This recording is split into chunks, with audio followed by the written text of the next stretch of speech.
Hello everyone, welcome back to our chemistry class. So we are going to continue the part 2 of calculation of work.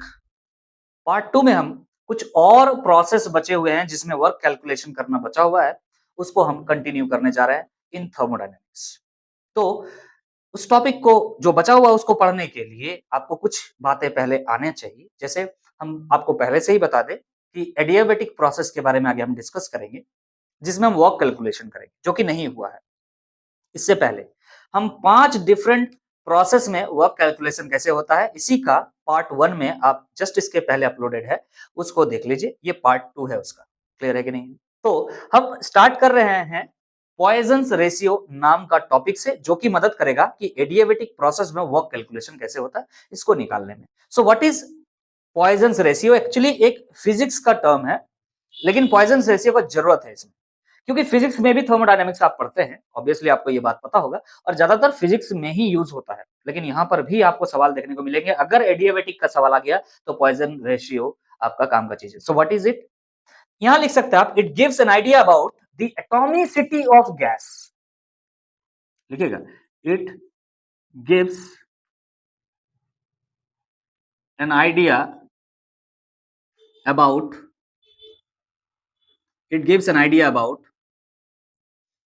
Atomicity of gas. किसी system के अंदर जो gas आपने fill किया है उसका atomicity क्या है, मतलब उसमें कितने नंबर ऑफ एटम्स प्रेजेंट है, ये कह रहा है। और ये आइडिया कहां से पता चलता है? पॉइजन्स रेशियो से। कैसे निकालते हैं? सर ये एक टाइप का रेशियो है। सर किसका रेशियो है? सुनिएगा ध्यान से। पॉइजन्स रेशियो को हम गामा से डिनोट करते हैं। कैसे? गामा से। पॉइजन रेशियो को हम किससे डिनोट करते हैं? गामा से। तो ये जो रेशियो है वो किसका किसका रेशियो है, तो आपको मैं बता दूं, सीपी बाई सीवी होता है। What is CP and CV?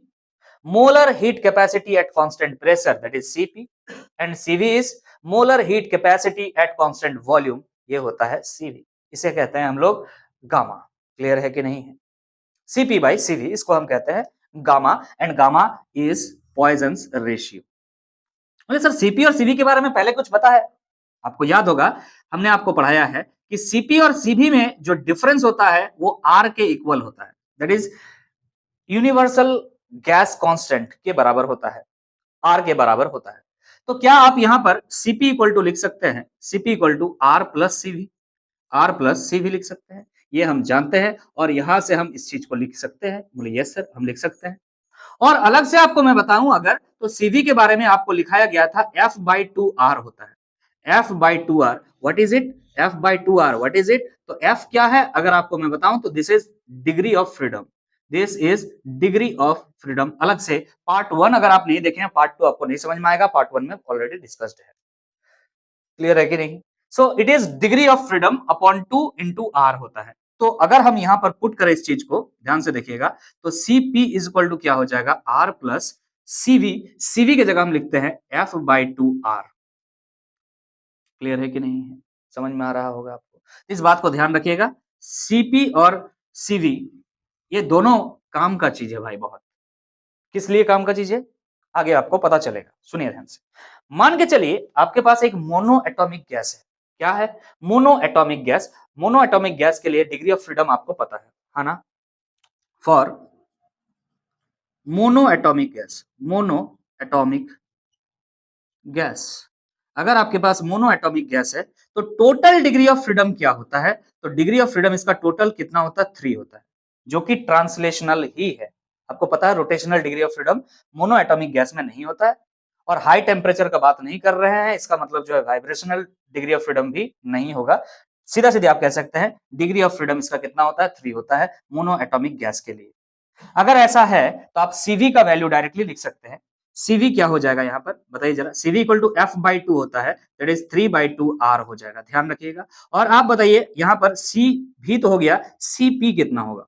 CP equal to यहां से दिख रहा R plus 3 by two R, कितना हो जाएगा? 5 बाई टू आर। अरे R plus 3 by two R का मतलब कितना हो जाएगा? 5 बाई टू आर। हाँ कि ना? बोलो हाँ कि ना? 5/2 आ जाएगा। Cp और Cv दोनों का वैल्यू आप निकाल पा रहे हैं मोनो एटॉमिक गैस के लिए, और अगर इसका रेशियो निकालें जो कि हमको निकालना है गामा, पॉइजन्स रेशियो क्या होता है gamma, that is Cp/Cv, Cp/Cv। तो आप क्या कीजिएगा, Cp का वैल्यू हमको दिख रहा है 5/2R और डिवाइड करेंगे आप 3/2R के साथ। तो यहां से R और R कैंसिल, 2 और 2 कैंसिल, क्या निकल के आ जाएगा 5/3। क्लियर है कि नहीं?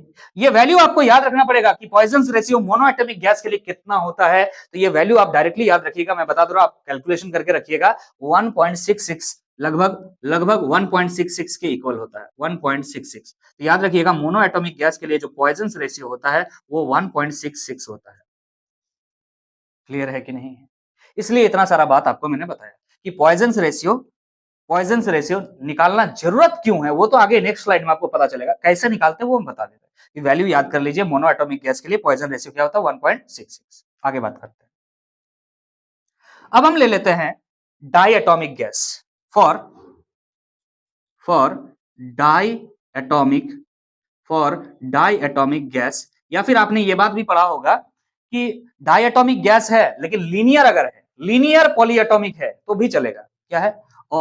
और लीनियर पॉलीएटॉमिक पॉलीएटॉमिक गैस, अगर लीनियर पॉलीएटॉमिक गैस लेते हैं या डायएटॉमिक गैस लेते हैं या बायएटॉमिक गैस लेते हैं तो उसका डिग्री ऑफ फ्रीडम कितना होता है, फटाक से बताइएगा। 5 होता है। कितना होता है डिग्री ऑफ फ्रीडम? 5 होता है। 3 ट्रांसलेशनल हो गया और 2 रोटेशनल हो जाता है। तो फॉर डायएटॉमिक गैस और लीनियर पॉलीएटॉमिक गैस के लिए डिग्री ऑफ फ्रीडम अगर 5 होता है तो Cp और Cv आप आराम से निकाल सकते हैं। दैट इज, पहले Cv बताइएगा। Cv क्या होता है सर? F/2R होता है, दैट इज 5/2R हो जाएगा। 5/2R हो जाएगा। तो Cp कितना हो जाएगा, ध्यान दीजिएगा। यहाँ पर 5/2R है और यहाँ पर R है, मतलब 7/2R बच रहा है। 7/2R अगर हो जाएगा तो गामा निकाल सकते हैं आप इससे, दैट इज Cp/Cv। यहां से आ जा रहा है 7/2R अपॉन 5/2R, 5/2R। तो यहाँ से R R कैंसिल, 2 2 कैंसिल, कितना आ रहा है 7/5 आ रहा है, और 7/5 लगभग आ जाएगा 1.4 के बराबर, 1.4 के बराबर। तो याद रखिएगा पॉइजन रेशियो का वैल्यू 1.4 के बराबर होता है डाई एटॉमिक और लीनियर पॉलीएटॉमिक गैस का वैल्यू होता है। क्लियर है कि नहीं? आपको ये बात याद करना होगा क्योंकि आगे इस बात का रिक्वायरमेंट है। क्लियर है कि नहीं? सो क्या बच रहा है आपका कि अगर नॉन लीनियर पॉलीएटॉमिक गैस है तो उसके बारे में, उसके लिए भी अलग से आपको पढ़ना होगा। फॉर नॉन लीनियर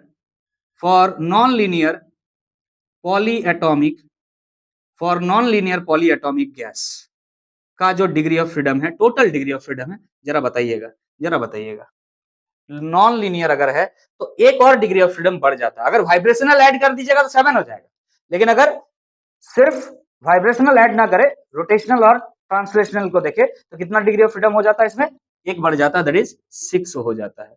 क्लियर है कि नहीं? अगर 6 है तो जल्दी से बताइए फटाफट, Cp और Cv का वैल्यू क्या हो जाएगा? Cv हो जाएगा आपका, that is Cv is equal to 6/2 मतलब 3R, ये 3R हो जाएगा। और Cp क्या हो जाएगा, ध्यान दीजिएगा, यहाँ पर देखिए 3R है प्लस R कितना हो जाएगा? 4R हो जाएगा। तो गामा का वैल्यू क्या हो जाएगा? Cp/Cv, Cp हो गया 4R और डिवाइड में 3R, ये R कैंसिल, 4/3 का वैल्यू लगभग 1.33 होता है, 1.33 होता है। तो गामा का वैल्यू याद रखिएगा 1.33 होता है for all non linear polyatomic gases. Clear है कि नहीं? तो गामा का ये 3 वैल्यू इंपॉर्टेंट होता है भाई साहब, याद रखिएगा। For monoatomic gas, it is 1.66. For diatomic or linear polyatomic, 1.4, and for non-linear polyatomic, it is 1.33. So it is all about the Poisson's ratio.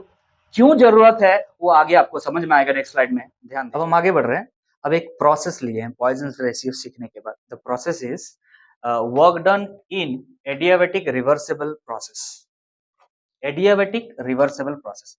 अब एडियाबैटिक प्रोसेस को हम यहां पर देखेंगे, लेकिन पहले हम बात कर लेते हैं थोड़ा सा एडियाबैटिक प्रोसेस के बारे में, फिर रिवर्सिबल और इरिवर्सिबल अलग अलग चीजों को हम डिस्कस कर लेते हैं। बताइए जरा, अगर कोई एडियाबैटिक प्रोसेस है, एडियाबैटिक इसका मतलब क्या है? जो इसके बाउंड्रीज है वो आइसोलेटेड है, सील्ड है। इसका मतलब क्या है?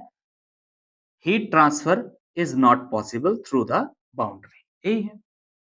और अगर हम बात करें फ्लोट का, फर्स्ट लॉ ऑफ थर्मोडायनेमिक्स का, फर्स्ट लॉ ऑफ थर्मोडायनेमिक्स का, तो small change in internal energy is equal to small change in, आप कह सकते हैं, heat plus small change in work done के इक्वल होता है। स्मॉल चेंज सब में लिए स्मॉल चेंज, सब में स्मॉल चेंज।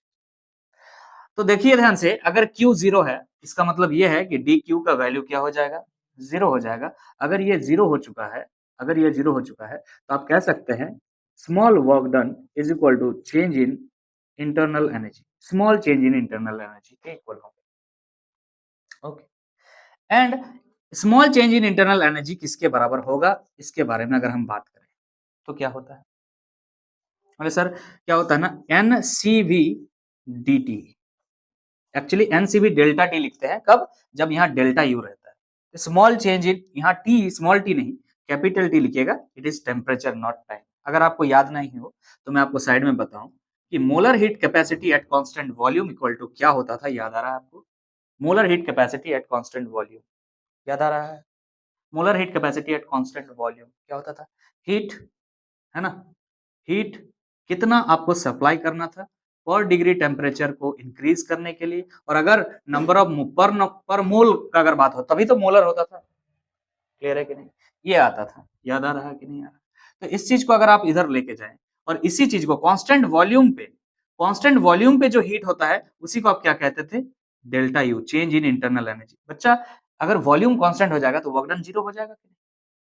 वॉल्यूम अगर कांस्टेंट है तो वर्क डन जीरो, तो बचेगा क्या? सिर्फ सिर्फ और सिर्फ इंटरनल एनर्जी बचेगा और हीट बचेगा। तो हम कह रहे हैं ऐसा हीट में चेंज, ऐसा हीट में चेंज जो कांस्टेंट वॉल्यूम पे हो वो इंटरनल एनर्जी के इक्वल होता है, पहले भी पढ़ चुके हैं आप। तो क्यू वी की जगह क्या लिख सकते हैं? डेल्टा यू, और नीचे क्या लिख सकते हैं? N delta T. यहां से दिख रहा होगा डेल्टा यू के इक्वल क्या हो जाएगा?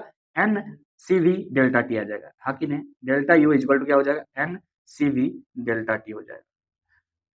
लेकिन एक यहाँ पर इंटरवल दिया हुआ है, हम स्मॉल चेंज के बारे में बात कर रहे हैं, तो small change in internal energy किस पर डिपेंड करेगी? Small change in time. ये दोनों तो कांस्टेंट है, एन से भी कांस्टेंट है। समझ में आ गया होगा? उसको लिखने की आवश्यकता नहीं, ये बात आप जानते हैं, इतना हम मान करके चल रहे हैं। क्लियर है कि नहीं? अगर आप इस चीज को इंटीग्रेट कर दीजिएगा, अगर आप इस चीज को इंटीग्रेट कर दीजिएगा तो क्या निकल करके आएगा ना सर? नेटवर्क निकल के आएगा W, ये n कांस्टेंट है सर, CV कांस्टेंट है। सिर्फ टेम्परेचर को इंटीग्रेट करना होता है, कहां से? ना इनिशियल टेम्परेचर से फाइनल टेम्परेचर। तो T आ जाएगा और work done T2 minus T1 आ जाएगा, फाइनल फाइनल माइनस इनिशियल करेंगे तो NCV क्या हो जाएगा? That is T2 minus T1, क्या कह सकते हैं? Delta T।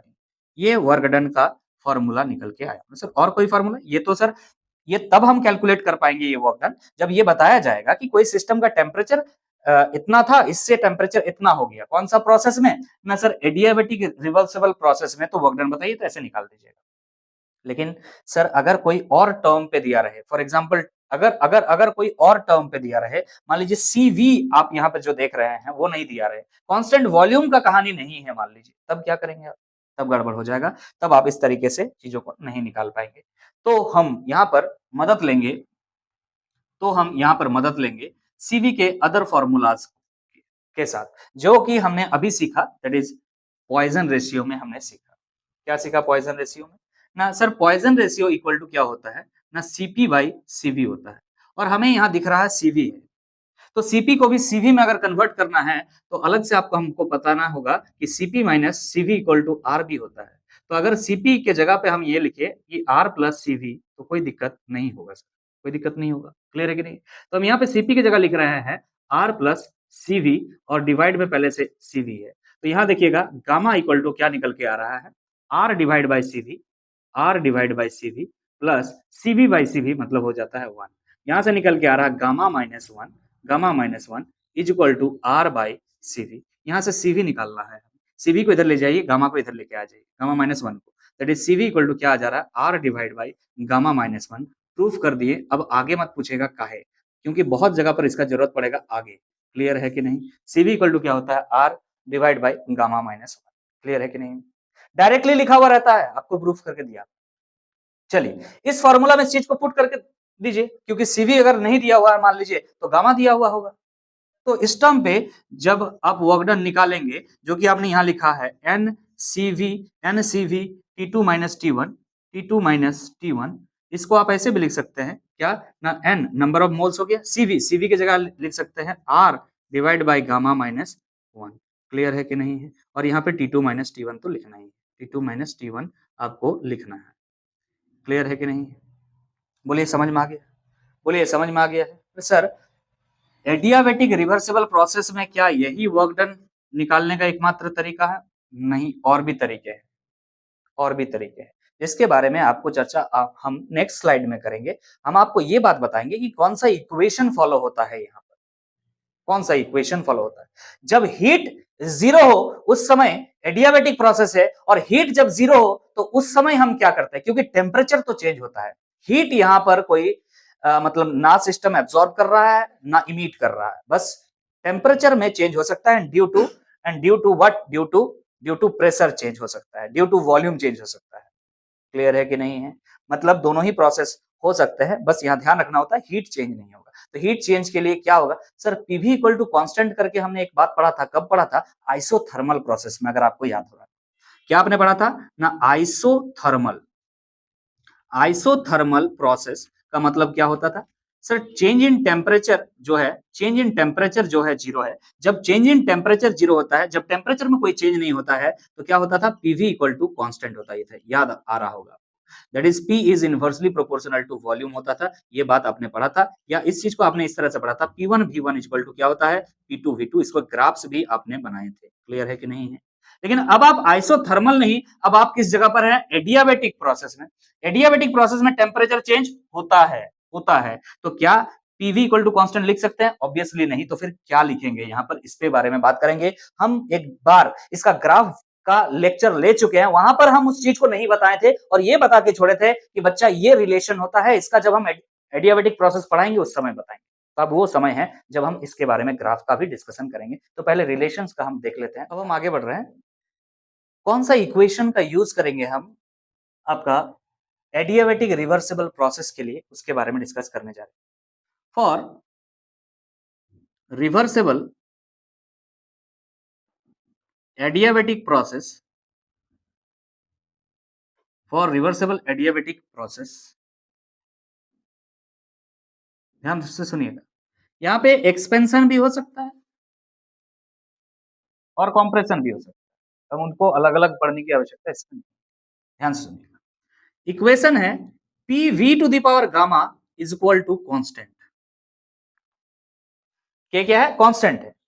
इसका मतलब क्या बोलना चाह रहे हैं कि आप यहां पर चाहें तो ऐसे लिख सकते हैं, P1 V1 to the power gamma is equal to हो जाएगा P2 V2 to the power gamma. P1 V1 equal to P2 V2 नहीं लिख सकता, अभी हमने आपको बताया पिछले स्लाइड में कि आइसोथर्मल में क्या लिखते थे? P1 V1 equal to P2 V2। लेकिन अगर एडियाबेटिक प्रोसेस है तो हम क्या लिखेंगे? P1 V1 to the power gamma, और गामा क्या आपको पता है? Poisson's ratio, that will be equal to P2 V2 to the power gamma. ये चीज आप लिख सकते हैं। यहां पर सिर्फ प्रेशर और वॉल्यूम आपको दिख रहा है। अगर आप टेम्परेचर वॉल्यूम को रिलेट करें तो भी कर सकते हैं। इसके लिए हमने साइड में आपको एक जुगाड़ लिख करके दे दिया है। क्या लिख सकते हैं? यहां पर देखिए ध्यान से, टेम्परेचर को कैसे रिलेट करेंगे प्रेशर के साथ, तो इस तरह से कर सकते हैं। आपको यहां पर दिख रहा है प्रेशर, प्रेशर। अगर हम साइड पर इसी को इधर लेके जाए, थोड़ा ध्यान दीजिएगा, क्योंकि इसके आगे हम कुछ और बातें कहेंगे, कुछ और चीजें लिखा जा सकता है। अगर इसको इधर लेके आए तो आपको दिख रहा है यहां पर sir P1 by P2।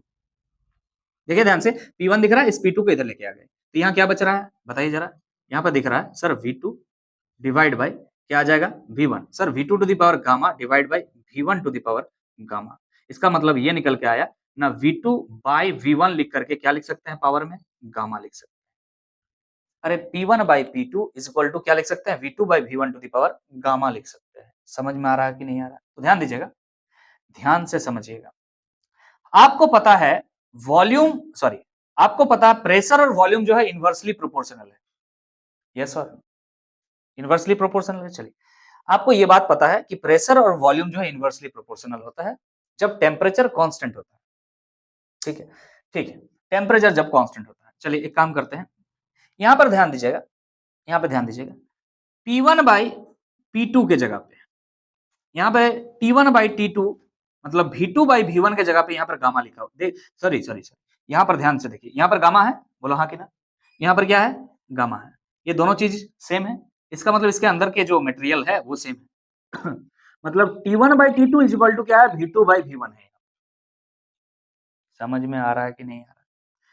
T1/T2 is equal to क्या है, यहां पर कह रहे हैं V2/V1 है। इसका अर्थ ये हुआ, सुनो ध्यान से, इसके अर्थ ये हुआ, इसका अर्थ ये हुआ कि यहां पर जो वॉल्यूम है वो इनवर्सली प्रोपोर्शनल है टेम्परेचर। हाँ कि ना, पता चल रहा है कि नहीं? यहाँ पे T1 है, यहाँ पर V1 है, यहाँ पर T2 है, यहाँ पर V2 है। यहाँ पे वॉल्यूम टेम्परेचर के इनवर्सली प्रोपोर्शनल है। टेम्परेचर बढ़ाओगे तो वॉल्यूम घट जाएगा, इस बात को ध्यान रखिएगा, ठीक है कि नहीं? अच्छा, आगे बात करते हैं। चलिए, ये सब लिखने की कोई आवश्यकता नहीं, आपको समझाने की कोशिश कर रहे थे, आगे हम वैसे समझाएंगे, ठीक है? जरा यहाँ पर आगे ध्यान दीजिए। सर, अगर हम यहाँ पर प्रेशर और वॉल्यूम के बारे में बात करें, that is P V to the power gamma equal to constant, हम लिख सकते हैं इसको, इस प्रोसेस इस तरीके से भी लिखा जा सकता है। आगे बात करते हैं। अगर हम वॉल्यूम का एज इट इज रहने दें और टेम्परेचर और वॉल्यूम के हिसाब से लिखें, क्या टेम्परेचर बदलता है? बोलेंगे हाँ सर, टेम्परेचर, हीट फ्लो नहीं होता, टेम्परेचर बदलता है। तो हम टेम्परेचर के रेस्पेक्ट में अगर लिखना चाहें, टी वी के रेस्पेक्ट में लिखना चाहें, मैंने टेम्परेचर और वॉल्यूम लिखना चाहिए, तो ध्यान रखिएगा यहाँ पर गामा है, गामा की जगह गामा -1 हो जाएगा। क्या हो जाएगा? Gamma -1, V to the power gamma -1 equal to constant होगा। इसका मतलब क्या लिख सकते हैं, जरा बताइएगा। यहाँ पे क्या लिख सकते हैं sir? T1 V1 to the power gamma -1 equal to क्या हो जाएगा? T2 V2 the power gamma -1। इस बात को ध्यान रखिएगा। अरे सर, यहाँ प्रेशर वॉल्यूम लिए, यहाँ टेम्परेचर वॉल्यूम लिए, और कुछ बच रहा है? और बच रहा है आपका प्रेशर टेम्परेचर। अगर कर दिया जाए प्रेशर और टेम्परेचर को अगर लिखा जाए, प्रेशर और टेम्परेचर को अगर लिखा जाए, तब कैसे लिख सकते हैं? तो प्रेशर के ऊपर में हो जाएगा 1 माइनस गामा, और टेम्परेचर के ऊपर हो जाएगा only gamma will be equal to constant. Clear है? इसका मतलब ये है, इसका मतलब यहां से ये निकल रहा है P1 to the power 1 minus gamma, T1 to the power gamma will be equal to P2 to the power 1 minus gamma and T2 to the power gamma. Clear है कि नहीं? देखिए ध्यान से, आपको अब समझ में आ जाएगा। यहां से हम थोड़ा सा आगे आपको ले जाने का कोशिश करते हैं। यहां ध्यान दीजिए, P1 दिख रहा है, यहाँ P2 दिख रहा है। एक काम करते हैं, P1 डिवाइड बाय P2 करते हैं, और P1 पे पावर क्या है? 1 माइनस गामा, यहाँ पर भी क्या है? 1 माइनस गामा, पूरा के ऊपर में 1 माइनस गामा कर देते हैं। बचा क्या? उधर लेके जाइए, वहां या क्या है? T2 है, इधर लेके जाइए, T1 नीचे आ जाएगा, T2 बाई T1 हो जाएगा। T2 बाई T1 पावर में क्या हो जाएगा? गामा। अभी थोड़ा देर पहले ही बताए कि प्रेशर और टेम्परेचर जो है इनवर्सली प्रोपोर्शनल। यहाँ P1 है, यहाँ T1 है, यहाँ पर P2 है, यहाँ पर T2 है। हम सॉरी, अभी थोड़ा देर पहले वॉल्यूम के साथ रिलेट करके दिखाया। सिमिलरली प्रेशर के साथ भी वही रिलेशन, और आपको आई होप आपको यहाँ पर दिख रहा है, ध्यान दीजिएगा। यहाँ पर T1/T2 दिख रहा है, यहाँ T2/T1 दिख रहा है, आगे भी ऊपर नीचे है, हाँ कि ना? अगर ऊपर नीचे करेंगे तो ये भी ऊपर नीचे हो जाएगा। ए बच्चा, इसको अगर ऊपर लिखोगे, इसको नीचे लिखोगे, तो इसको क्या करना होगा? ऊपर लिखना होगा, इसको नीचे लिखना होगा। क्या आपको ये दोनों जगह पे दिख रहा है ये चीज? देखिए ध्यान से, क्या है? T2/T1, यहाँ लिखा हुआ T1/T2 to the power gamma. तो यहाँ पे क्या होना चाहिए फिर? P1/P2 की जगह पे P2/P1 होना चाहिए, 1 माइनस गामा। अगर आप सीधा करके लिखना चाहते हैं P1/P2, तो इसको क्या कीजिएगा? रिवर्स कर दीजिएगा, गामा -1 हो जाएगा, गामा -1 यहाँ पे दिख रहा है। क्लियर है कि नहीं? तो ये एक रिलेशन है जो आप डायरेक्टली याद कर सकते हैं। ये जो तीनों फॉर्मूला आपको दिख रहा है, उससे निकाल करके ये रख दिया गया है। क्लियर है कि नहीं? आपको ये प्रैक्टिकली दिखाने का प्रयास हमने किया, बाकी आपको समझ में आ रहा होगा। ये 3 फॉर्मूलाज है, जो 3 इक्वेशन है, जिसका आप यूज रिवर्सिबल प्रोसेस में कहीं भी कभी भी कर सकते हैं। P V to the power gamma equal to constant सबसे इंपॉर्टेंट है उनमें से। क्लियर है कि नहीं? समझ में आ गया है? तो वर्क डन जब अब रिवर्सिबल में बात करें, वर्क डन रिवर्सिबल में बात करें, एडियाबैटिक रिवर्सिबल में बात करें, तो तरीका हम ऑलरेडी डिस्कस कर चुके हैं। वो क्या तरीका था, एक बार और आपके सामने डिस्कस करेंगे। Work done in reversible adiabatic process will be equal to क्या था रे?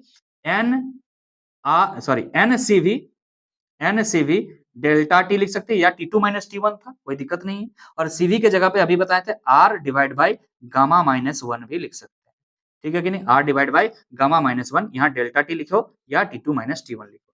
ये है आपका रिवर्सिबल एडियाबैटिक के लिए। अब हम नेक्स्ट स्लाइड में चलेंगे। इररिवर्सिबल अगर प्रोसेस है और एडियाबैटिक अभी भी है, तब हम कैलकुलेट कैसे करेंगे। चलिए नेक्स्ट स्लाइड में अब हम नेक्स्ट प्रोसेस की तरफ आगे बढ़ रहे हैं, जहां वर्क कैलकुलेशन हम करेंगे, that is work done in adiabatic irreversible process. अभी हमने लास्ट स्लाइड तक जो भी डिस्कस किया वो एडियाबेटिक रिवर्सिबल था। अब हम एडियाबेटिक इरिवर्सिबल की तरफ आ रहे हैं। इसमें जो वर्क डन होता है, आपको याद होगा इरिवर्सिबल प्रोसेस में वर्क डन जो होता है, उसका जो प्रेशर होता है वो तो कांस्टेंट हो जाता है, दैट इज इंटीग्रेशन से बाहर आ जाता है माइनस पी एक्सटर्नल, और इंटीग्रेशन करना पड़ता है आपका वॉल्यूम को, मतलब वॉल्यूम चेंज होता है, तो डेल्टा भी लिख सकते हैं या डी भी लिख सकते हैं, उसको हम डायरेक्टली लिख देते हैं V2 minus V1। Work done in irreversible process आपको पता है कांस्टेंट होता है, एक्सटर्नल प्रेशर कांस्टेंट होता है। ओके, आगे बात करते हैं। ये तो वॉल्यूम के टर्म पे हो गया। अगर टेम्परेचर के टर्म पे आपको बोला जाए कि निकालिए तो कैसे निकालेंगे? सवाल ये हो जाता है कभी-कभी, टेम्परेचर दे देता है, इनिशियल टेम्परेचर ये है, फाइनल टेम्परेचर ये है, तब क्या होगा? तब आप फंस जाएंगे सवाल में। तो आपको यहां पर एक काम करना है, पीवी इक्वल टू एनआरटी लगाना है। जो गैस इन्वॉल्व्ड है सिस्टम के अंदर में, अगर वो आइडियल गैस है तो वहां पर हम क्या लगा सकते हैं? पीवी इक्वल टू एनआरटी, और यहां से जो वॉल्यूम बोल के टर्म आपको दिख रहा है उसको निकाल लीजिए। वॉल्यूम इक्वल टू क्या हो जाएगा? एनआरटी बाई पी हो जाएगा। समझ में आ रहा? एक काम कीजिए, इसको यहां पर पुट कीजिए। सो हम यहां पर इसको पुट कर रहे हैं, work done in irreversible process is equal to, ध्यान दीजिएगा, माइनस पी एक्सटर्नल, ये तो रहने दीजिए। क्लियर है कि नहीं है? ये आप रहने दीजिए। अब आप क्या कीजिएगा, यहां पर ध्यान दीजिए, यहां पर ध्यान दीजिए, V2, V2 की जगह यहां पर सोचिए V की जगह क्या है? V2। अगर यहां पर V2 है तो ऑब्वियसली यहां पर N और R ये तो कांस्टेंट टर्म्स है। इस नंबर ऑफ मोल्स जो भी गैस के लिए होंगे सिस्टम के अंदर वो तो फिक्स है, उसमें चेंज नहीं कर रहे हैं। R गैस कांस्टेंट है, वो चेंज नहीं होगा। क्या चेंज होगा? टेम्परेचर। मतलब अगर यहाँ V2 लिख रहे हो तो यहाँ T2 लिखना होगा, यहाँ P2 लिखना होगा। तो वही चीज यहाँ पर बता रहे हैं, पहले लिखो NR, फिर क्या लिखो यहाँ पर T2, और नीचे के लिखो P2 माइनस, यहाँ पर माइनस है V1। इसको सोचो क्या है? V1 है, V1 है तो क्या होगा? NR T1 by P1। ठीक है, क्या लिखेंगे? NR T1 बाई P1, ये लिख सकते हो। बोलिए क्लियर है कि नहीं? समझे कि नहीं समझे? लेकिन एक बात आपको यहाँ पर समझाएंगे, जो कि रिवर्सिबल प्रोसेस में फाइनल टेम्परेचर आप देखते थे T2, वो टेम्परेचर अलग है और ये टेम्परेचर अलग है। ध्यान रखिएगा, यहाँ पर हम इसीलिए, अब क्या डिफरेंस है आपको क्वेश्चन बनाएंगे ना, क्वेश्चन बताएंगे ना तो आपको पता चल जाएगा, आपको बताएंगे वहां। यहाँ पे ये जो फाइनल टेम्परेचर वाला कहानी, ये बस डिफरेंस है। इनिशियल टेम्परेचर तो सब में, चाहे रिवर्सिबल है चाहे इरिवर्सिबल है, शुरुआत किस टेम्परेचर से हो रहा है उससे क्या मतलब।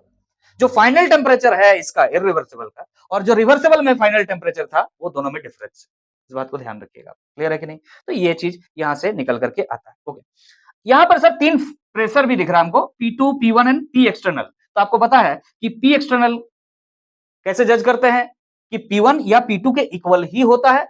यस और नो, डिपेंड करता है कि एक्सपेंशन हो रहा है कि कंप्रेशन हो रहा है। अगर एक्सपेंशन होता है, अगर एक्सपेंशन होता है तो इंटरनल इंटरनल जो प्रेशर होता है वो ज्यादा होता है। इस बात को ध्यान रखिएगा, जो ज्यादा होगा उसको हम क्या कर देंगे? फिर एक्सटर्नल। समझ में आ रहा? और अगर मान लीजिए क्या होता है? कंप्रेशन होता है तो क्या होता है? बाहर का प्रेशर, एक्सटर्नल प्रेशर ज्यादा होता है, तो P1 और P2 में से दो जो ज्यादा होगा उसको हम कर देंगे। समझ में आ रहा कि नहीं आ रहा? अरे बच्चा समझ, P एक्सटर्नल का मतलब बाहर से जो प्रेशर लगा रहे हैं, बाहर से जो प्रेशर लगा रहे हैं। जब एक्सपेंशन होगा मतलब इंटरनल प्रेशर ज्यादा है, इंटरनल प्रेशर जो ज्यादा है उसको आप P एक्सटर्नल नहीं लीजिएगा, कम वाला को ले लीजिएगा, क्योंकि बाहर का जो प्रेशर है वो है ये। बाहर का प्रेशर एक्सपेंशन के समय कम रहता है, तो P1 और P2 में से जो कम है उसको ले लीजिएगा। ऑलरेडी डिस्कस्ड है लास्ट लेक्चर, अगर आप कवर करते हुए इस पर आए हैं तो आपको ये सब बातें क्लियर है कि P एक्सटर्नल कब हम P1 और P2 ले सकते हैं। Isn't it? चलिए आगे बढ़ते हैं, ध्यान दीजिएगा। अब हम अगर आगे चले तो वर्क डन का और क्या फॉर्मूला हम लिख सकते हैं? तो वर्क डन का एक और फॉर्मूला होता है NCV, NCV delta T, isn't it? NCV delta T. Delta T को हम यहां पर लिख रहे हैं T2 माइनस T1, लेकिन फिर कह रहे हैं यहां पे जो फाइनल टेम्परेचर है वो क्या है? अलग है। यहाँ पे फाइनल टेम्परेचर जो T2 लिख रहे हैं वो रिवर्सिबल से अलग है, इसलिए डैश का यूज कर रहे हैं ताकि कंफ्यूज ना रहे। क्लियर है कि नहीं? बुक में आपको T2 लिख के दे देगा और बाद में जब सवाल बनाएंगे तो फंस जाएंगे आप। सो बेटर है हम T2 को T2 डैश लिख के ही चलते हैं कि ये अलग टेम्परेचर। क्लियर है कि नहीं? चलिए, NCV delta T work done की जगह पर इस चीज को हमने पुट किया, बाकी चीजों को एज इट इज पुट करते हैं राइट हैंड साइड में। दैट इज क्या है? Minus P external, minus P external, उसके बाद क्या है? N are T2 by P2, again T2 को डैश लिखिएगा, और माइनस क्या है? N R T1 by P1। यहां तक क्लियर है? ओके है यहां तक? ओके है यहां तक? चलिए, अब अगर ओके है तो यहां से सुनिए ध्यान से, इस इक्वेशन को आपको क्यों पढ़ाया जा रहा है? इस बात को क्यों पढ़ाया जा रहा है? यहां से तो वर्क डन निकल जाएगा, फिर इसको क्यों पढ़ाया जा रहा है? इसको इसलिए पढ़ाया जा रहा है कि यहां से आप क्या कोशिश कीजिएगा निकालने का, इस इक्वेशन का हेल्प से आपको निकालने का जरूरत पड़ेगा आगे कि T2 क्या है, T2 डैश क्या है वो निकालना। जैसे इस इक्वेशन को सॉल्व कीजिएगा ना, आप T2 डैश निकाल पाइएगा और ये T2 डैश यहां पर आकर के पुट कर दीजिएगा, तब जाके आंसर आएगा। ये एक मदद करने के लिए इक्वेशन साइड में लिख दिए हैं आप। क्लियर है कि नहीं है? यहां से T2 डैश आप निकाल पाएंगे। समझ में आ गया है? समझ में आ गया है? ये इक्वेशन क्यों बता रहे हैं? T2 डैश निकालने के लिए। T2 डैश वहां से निकाल करके यहां पुट कीजिएगा, आंसर आएगा। ठीक है, आगे बात करते हैं। हम नेक्स्ट स्लाइड में चलेंगे और हम देखेंगे कि एडियाबेटिक इरिवर्सिबल प्रोसेस में अगर एक्सपेंशन हो तब टेम्परेचर बढ़ता है कि घटता है, एंड वाइस वर्सा। इरिवर्सिबल में भी देखेंगे कि टेम्परेचर बढ़ता है कि घटता है, रिवर्सिबल में देखेंगे, इरिवर्सिबल में भी देखेंगे। क्लियर है कि नहीं? चलिए नेक्स्ट स्लाइड में हम आगे बढ़ रहे हैं, ध्यान दीजिएगा, नोट कीजिएगा ये 2 पॉइंट। आप सोचिए, सवाल है आपके सामने, ये सवाल है कि जब एडियाबेटिक प्रोसेस है, और एडियाबेटिक प्रोसेस या तो एक्सपेंशन हो सकता है या तो कंप्रेशन हो सकता है, दोनों ही प्रोसेस के लिए, रिवर्सिबल और इरिवर्सिबल दोनों के लिए ही हम बात कर रहे हैं यहाँ पर। क्या कि अगर एक्सपेंशन हो रहा है तो टेम्परेचर बढ़ रहा है कि घट रहा है, मतलब फाइनल टेम्परेचर ज्यादा आएगा कि फाइनल टेम्परेचर कम आएगा इनिशियल के कंपैरिजन में, सवाल ये है। तो इसको कैसे डील करेंगे, तो ध्यान से देखिएगा। अगर आप जानते हैं कि एक्सपेंशन हो रहा है, एक्सपेंशन हो रहा है, तो ये वर्क कौन कर रहा है ना, work done by the system है, work done by the system है। और work done by the system जब भी होता है वो वर्क डन क्या होता है, नेगेटिव होता है। नेगेटिव होता है मतलब जीरो से कम है, सीधा सीधी कह सकते हैं, मतलब यहां पर जो भी वर्क डन आएगा वो जीरो से कम आएगा। और वर्क डन का फॉर्मूला आप जानते हैं, एडियाबेटिक प्रोसेस के लिए एनसीवी डेल्टा टी लगाते हैं, NCV delta T, delta T मतलब हो गया T2 minus T1, less than zero होगा। समझ में आ रहा है? अरे ये एन नंबर ऑफ मोल्स है, वो जीरो होगा क्या? अरे सिस्टम के अंदर कोई गैस ही नहीं लिया हो मतलब जीरो होगा, वो जीरो नहीं हो सकता। सीवी का वैल्यू जीरो नहीं हो सकता है, मोलर हीट कैपेसिटी कभी जीरो नहीं हो सकता। तो या इसका मतलब यही T2 माइनस T1 ही जीरो होगा। इसका मतलब यहाँ पर T2 minus T1 is less than zero का यूज कीजिए। समझ में आ रहा है कि नहीं आ रहा? तो यहां से क्या निकल के आ रहा है इनइक्वालिटी में, T2 is less than T1। इससे क्या पता चल रहा है कि टेम्परेचर बढ़ रहा है कि घट रहा है? यहां से क्या पता चल रहा है कि टेम्परेचर बढ़ रहा है कि घट रहा है?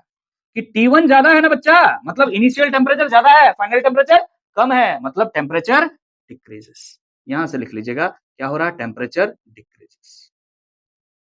याद रखिएगा, जब भी एडियाबेटिक एक्सपेंशन होता है तो सिस्टम के अंदर जो टेम्परेचर पहले से प्रेजेंट होगा उससे कम टेम्परेचर आएगा फाइनल टेम्परेचर। क्लियर है कि नहीं है? टेम्परेचर डिक्रीज करेगा। इसके जस्ट ऑपोजिट कॉम्प्रेशन, कॉम्प्रेशन का मतलब होता है work done on the system, work done on the system. और work done on the system जब भी होता है तो वर्क डन क्या आता है, पॉजिटिव आता है। पॉजिटिव वर्क डन का मतलब ये हो गया work done is greater than zero, मतलब एनसीवी डेल्टा टी क्या हो गया, T2 माइनस T1 लिख सकते हैं, T2 minus T1 is greater than zero. Clear है कि नहीं? ये जीरो, इससे तो कोई मतलब ही नहीं है। वेरिएबल कौन है, टेम्परेचर है, तो T2 minus T1 is greater than zero, so आप कह सकते हैं T2 is greater then T1। इसका मतलब फाइनल टेम्परेचर क्या आ चुका है, ज्यादा आ चुका है। फाइनल टेम्परेचर ज्यादा आ चुका है, इसका मतलब क्या होता है इस प्रोसेस में, दैट इज कंप्रेशन में टेम्परेचर इंक्रीजेस, टेम्परेचर इंक्रीजेस। एक क्वेश्चन यहां से आप डील कर लिए कि जब एडियाबेटिक एक्सपेंशन होता है टेम्परेचर घटता है, जब एडियाबेटिक कंप्रेशन होता है तो टेम्परेचर इंक्रीज करता है। बोलिए समझ में आ गया कि नहीं? अब चलिए, adiabatic reversible adiabatic process and irreversible adiabatic process दोनों को पढ़ने के बाद अब समय है इस टॉपिक से रिलेटेड क्वेश्चन को डील करने का। ध्यान दीजिएगा, नेक्स्ट स्लाइड में हम आएंगे। सवाल हम आगे बढ़ रहे हैं, सवाल देखिएगा, बहुत इजी सवाल, नीट 2021 का सवाल है, आसान सवाल। A monoatomic gas undergoes adiabatic process।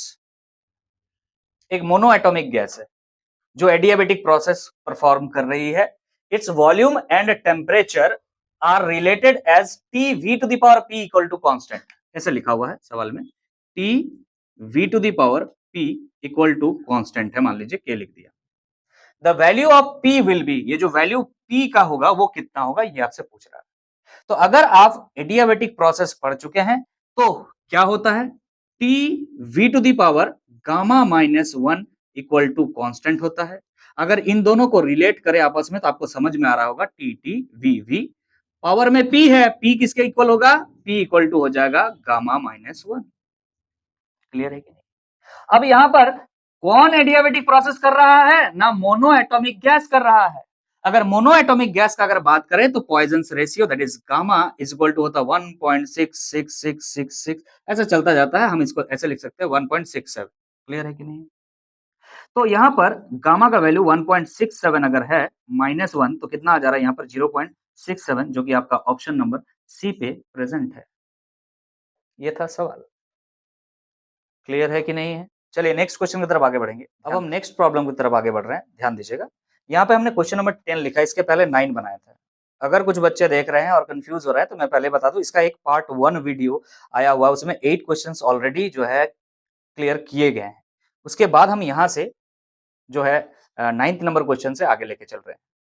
तो अभी है ये 10th नंबर क्वेश्चन, देखिए बढ़िया सवाल। An ideal gas with pressure P, एक आइडियल गैस है जिसका प्रेशर P है, volume V and temperature T।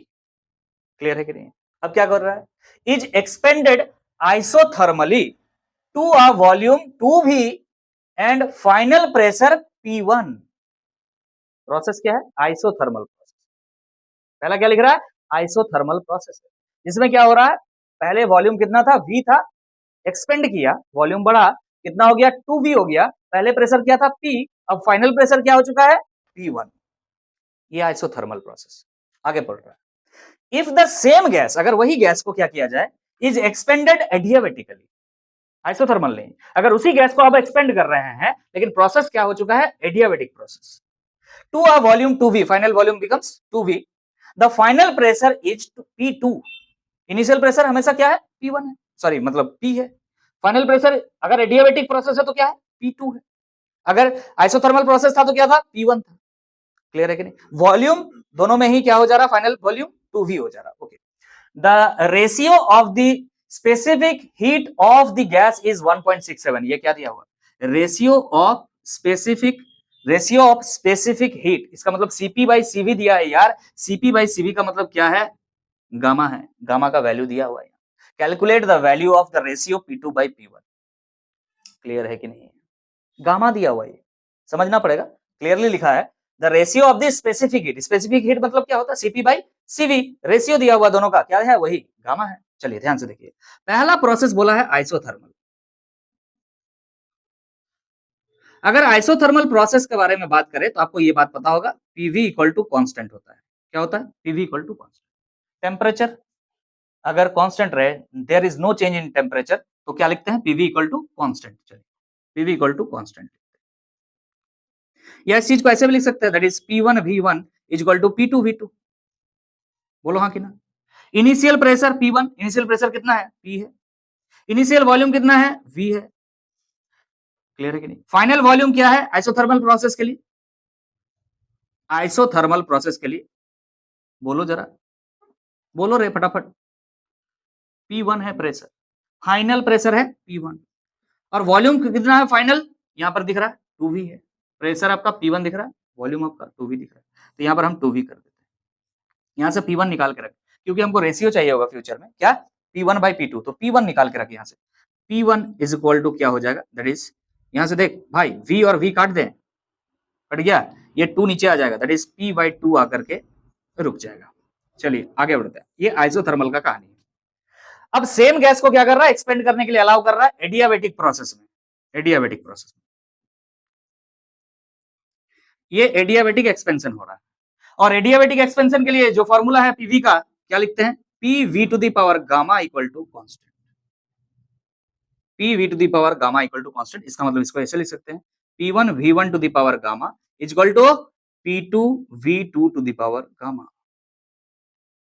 चलिए, इनिशियल प्रेशर कितना है सर? जो था वही है, दैट इज P है। फाइनल वॉल्यूम कितना है? यहां पर दिख रहा है फाइनल वॉल्यूम 2V है। अरे फाइनल वॉल्यूम है, लेकिन इनिशियल वॉल्यूम तो V लिख दिए गामा। फाइनल प्रेशर इसका देखिए, फाइनल प्रेशर इसका P2 है, हाँ सर P2 की जगह P2 ही लिखेंगे, और V2 मतलब फाइनल वॉल्यूम, फाइनल वॉल्यूम की जगह क्या लिखना होगा? 2V लिखना होगा, और 2V टू द पावर क्या है यहाँ पर? गामा है। क्लियर है कि नहीं? तो यहां पर ध्यान दीजिएगा, यहां से P2 निकालेंगे। ओके, देखिए ध्यान से, PV to the power gamma is equal to P2 लिख सकते हैं, 2 पे पावर गामा लिख सकते हैं, और यहाँ पर फिर से V to the power gamma लिख सकते हैं। यहाँ V to the power gamma और V to the power gamma cancel हो जाएगा। यहाँ से P2 आपका निकल करके आ जाएगा। ध्यान दीजिएगा, यहाँ पर P2 दिख रहा है, that will be equal to P by 2 to the power gamma. चलिए नेक्स्ट आगे बढ़ते हैं। यहां से हमने P1 निकाल लिया, यहां से हमने P2 निकाल लिया। अब आपसे बोला जा रहा है कि रेशियो निकालिए P2 बाई P1। काम खत्म हो चुका है, तो P2 बाई P1 पूछ रहा है, क्या हो जाएगा P2 बाई P1? P2 देखिए P by 2 to the power gamma, P by 2 to the power gamma, और P1 क्या है? P1 है आपका P बाई 2, P बाई 2। ये P और P कैंसिल हो जाएगा, ये 2 ऊपर जाएगा, ये 2 ऊपर जाएगा, और ये 2 पे पावर गामा नीचे आएगा। क्लियर है कि नहीं? अरे समझ में आ रहा है कि नहीं आ रहा? तो क्या हो जाएगा, देखो ध्यान से, इसको ऐसे लिख सकते हो क्या? यहाँ 2 देखिए, बेस में इसका पावर में क्या है? कुछ नहीं, मतलब 1 है। ये गामा ऊपर में है, मतलब डिनोमिनेटर में 2 टू द पावर गामा है, तो ये इसको सॉल्व करेंगे तो कैसे आ जाएगा? 1 माइनस गामा आ जाएगा। तो आप इसको ऐसे लिख सकते हैं, 2 to the power 1 minus gamma, दिख रहा है 1.67 है, 1 माइनस 1.67 आपको दिख रहा है। तो यहाँ पर आपको दिख रहा है 2 टू द पावर क्या आ जाएगा रे? माइनस में 0.67। इसी चीज को आप कैसे लिख सकते हैं? 1 divide by 2 to the power 0.67। बोलिए क्लियर है कि नहीं? This is your answer of this question. Clear है कि नहीं? अगर क्लियर है तो जरा बताइए, अच्छा लगा है कि नहीं लगा? कैसे बताएंगे? कमेंट कीजिए, पता चल जाएगा, या तो लाइक कर दीजिए। चलिए नेक्स्ट सवाल में हम आगे बढ़ेंगे। अब हम आगे बढ़ रहे हैं, ध्यान दीजिएगा। नेक्स्ट क्वेश्चन आपके सामने है, 2 moles of an ideal gas, monoatomic ideal gas, okay, are allowed to expand कर रहा है, allowed to expand adiabatically and reversibly। कौन सा प्रोसेस है? Adiabatic reversible process, from 300 kelvin to 200 kelvin. बचवा, टेम्परेचर डिक्रीज कर रहा है, एक्सपेंशन है तो टेम्परेचर डिक्रीज कर रहा है। Okay, the work done on the system is, निकालना है वर्क डन कितना है, किलो जूल में आंसर दिया हुआ है, और सीवी का वैल्यू यहां पर आपको दे दिया गया है, specific molar heat capacity sorry eight constant volume ये दिया हुआ है, जो भी गैस है उसका दिया हुआ है। XYZ कौन सा गैस है ये नहीं बताया, कोई भी मोनोएटॉमिक गैस है। क्लियर है कि नहीं है? क्या क्या दिया हुआ है इस पर ध्यान दीजिए। नंबर ऑफ मोल्स आपको दिख रहा है 2 मोल्स, हमको 2 मोल्स दिख रहा है, अलाउड टू एक्सपेंड एडियाबेटिकली। अच्छा, इनिशियल टेम्परेचर दिख रहा है हमको 300 केल्विन, और फाइनल टेम्परेचर दिख रहा है आपका 200 केल्विन। ठीक है, okay. The work done on the system is, CV का वैल्यू दिख रहा है, सीवी का वैल्यू दिया हुआ है आपका 12.5 जूल में है, ध्यान रखिएगा। ठीक है, ओके, जूल पर केल्विन पर मोल है, जूल पर ध्यान दीजिएगा क्योंकि वर्क डन निकाल रहे हैं और किलो जूल में निकालना है। वर्क डन इक्वल टू क्या हो जाएगा ना, NCV delta T that is T2 minus T1। Put कीजिए वैल्यू, यहाँ पर N क्या है, नंबर ऑफ मोल्स आपको 2 दिख रहा है, CV दिया हुआ है 12.5, और T2 minus T1, T2 is 200, T1 is 300, तो यहां से निकल के आ जा रहा है 25 आ जाएगा यहाँ से, इनटू यहाँ से क्या आ जाएगा 100, वो भी माइनस में, तो माइनस आगे कर दिए, कितना आ गया माइनस 2500 जूल। आपको किलो जूल में निकालना है, तो किलो जूल कितना हो जाएगा माइनस 2.5 किलो जूल। अरे 1000 से डिवाइड कर दिए, ये आपका आंसर है माइनस 2.5 किलो जूल। एकदम सिंपल सवाल। क्लियर है कि नहीं? बच्चा क्वेश्चन पढ़ के छोड़ के चल देता है, आसान है भाई, प्रैक्टिस करके जाइए, आराम से बने। चलिए नेक्स्ट सवाल की तरफ आगे बढ़ेंगे। अब हम नेक्स्ट क्वेश्चन की तरफ आगे बढ़ रहे हैं, ध्यान दीजिएगा। क्या है question? 1 mole of ideal gas is allowed to expand reversibly and adiabatically from a temperature of 27 degree centigrade. Process क्या है? रिवर्सिबल एडियाबेटिक प्रोसेस, और जो टेम्परेचर है उस समय आइडियल गैस का 27 डिग्री सेंटीग्रेड है। मतलब क्या दिया हुआ है यहाँ पर? इनिशियल टेम्परेचर है आपका 27 degree centigrade, that is equal to 300 kelvin. Okay, if work done during the process is 3 kilo joule, इस प्रोसेस में एडियाबेटिक रिवर्सिबल प्रोसेस जो हो रहा है उसमें जो वर्क डन हो रहा है वो कितना है? 3 किलो जूल है। The final temperature will be equal to, final temperature will be equal to, मतलब फाइनल टेम्परेचर आपसे पूछ रहा है। इसमें सीवी का वैल्यू आपका दे दिया कितना? 20 जूल पर केल्विन पर मोल। क्लियर है? कितना मोल दिया हुआ है देख लो तो, 1 मोल लिखा हुआ है, 1 मोल गैस है। नंबर ऑफ मोल्स कितना है? 1 मोल गैस है। और क्या दिया हुआ है? वर्क दिया हुआ है। वर्क कितना दिया हुआ है जरा बताओ? 3 किलो जूल। कितना दिया हुआ है? 3 किलो जूल, है ना? और 3 किलो जूल मतलब कितना हो जाएगा? 3000 जूल। आधा बच्चा यहीं लिपट गया, आधा से ज्यादा बच्चा यहीं लिपट गया। यहाँ क्या लिखा है? Allowed to expand. जब एक्सपेंशन हो रहा होता है ना तो वर्क डन नेगेटिव होता है। समझ में आ रहा है कि नहीं आ रहा है? ये लिखा नहीं रहेगा सवाल में, खुद लेना पड़ेगा। अरे भाई एक्सपेंशन हो रहा है मतलब work done by the system है, work done by the system हमेशा नेगेटिव होता है, वो लिखा हुआ नहीं है, आपको यहाँ लेना है। समझा? आधा से ज्यादा बच्चा यहीं लिपट गया। सवाल पूरा बनाएगा लेकिन आंसर उसका गलत आएगा, यहीं लिपट गया। क्लियर है कि नहीं? क्लियर है? यहीं पे लिपट गया, आगे कुछ भी नहीं है, आगे और कुछ नहीं, यहीं पे गलत कराने का जो तरीका था उसको तरीका था, और प्लस करने के बाद भी जो आंसर होगा ना हो सकता है ऑप्शन में होगा। ठीक है, तो यहां पर वर्क डन का फॉर्मूला बैठा देते हैं, रिवर्सिबल प्रोसेस है तो क्या हो जाएगा? NCV डेल्टा टी मतलब हो गया आपका T2 माइनस T1, यहां से T2 निकालना है आपको, तो वर्क डन यहां पर कितना लिखेंगे? 3000 जूल, माइनस में लिख दिया हमने, N का वैल्यू 1 है, CV का वैल्यू 20 है, ओके, और यहां पर है आपका T2 माइनस T1 है आपका 300। क्लियर है कि नहीं? नाउ 3000 दिख रहा है, डिवाइड कर दीजिए 20 से, तो यहां से आ जाएगा आपका T2 माइनस 300, यहां से कैंसिल आउट कीजिए, कितना आ जाएगा? 150 आ जाएगा, माइनस 150 आ जा रहा है, यहाँ पे माइनस है, इधर अल्लाह प्लस 300 कर दो यार, कितना हो जाएगा? T2, तो T2 कितना हो जाएगा यहाँ से? 150 केल्विन, चेक कर लीजिए, 150 केल्विन, ऑप्शन ए आपका जो है करेक्ट हो जाएगा, 150 केल्विन फाइनल टेम्परेचर। एकदम आसान सवाल था, बस यहाँ लिपट जाएगा, एकदम पक्का है। यहाँ तुम प्लस कर दोगे तो गेम पूरा चेंज हो जाएगा, यहाँ पे कितना होगा? 450 आ जाएगा, 450 ऑप्शन में नहीं है, हम रहते तो ऑप्शन में हम दे देते। समझा कि नहीं समझा? इसी क्वेश्चन के साथ हम इस लेक्चर को कर रहे हैं खत्म। मतलब वर्क डन कैलकुलेशन जो था इससे बाहर और कुछ नहीं है। अभी जो भी सवाल आपने बनाया मैं आपको बता दूं कि ये कोई ना कोई कॉम्पिटिटिव एग्जाम में आया हुआ सवाल है, प्रीवियस ईयर का क्वेश्चन है, मतलब अपने मन से कोई सवाल नहीं बना रहे, एकदम प्रीवियस ईयर क्वेश्चन जो आया हुआ है, किसी कोई क्वेश्चन जेई का, कोई क्वेश्चन नीट का है, जो भी सवाल अच्छे लगे हैं उसको आपके सामने शेयर किया गया। तो इसका मतलब ये समझ के चलिए, दो वीडियो के थ्रू आपके पास work done calculation in various processes गया है, इससे बाहर और कुछ करने की आवश्यकता नहीं है। अगर कहीं पर भी वर्क निकालने के लिए आ रहा तो इन क्वेश्चंस की मदद से आप आराम से जो भी कॉन्सेप्ट्स बताएं उनके मदद से सारा सवाल निकाला, सारा सवाल का जवाब दिया जा सकता है। अगर सेशन अच्छा लगा है तो जाते-जाते यही कहेंगे कि सेशन को लाइक कर दीजिएगा, चैनल पे नए हैं तो चैनल को सब्सक्राइब कर लीजिएगा और फ्रेंड्स में शेयर जरूर कर दीजिएगा, और एक पोलाइट और आप कह सकते हैं एक हम्बल कमेंट जरूर कीजिएगा कि कैसा लगा। अगर कुछ कमी है तो अवश्य बोले कि ये कमी रहा, हम लोग सुधारने का कोशिश करें। मिलते हैं फिर नेक्स्ट वीडियो में एक नया टॉपिक के साथ, तब तक के लिए अलविदा। Thank you so much, signing off.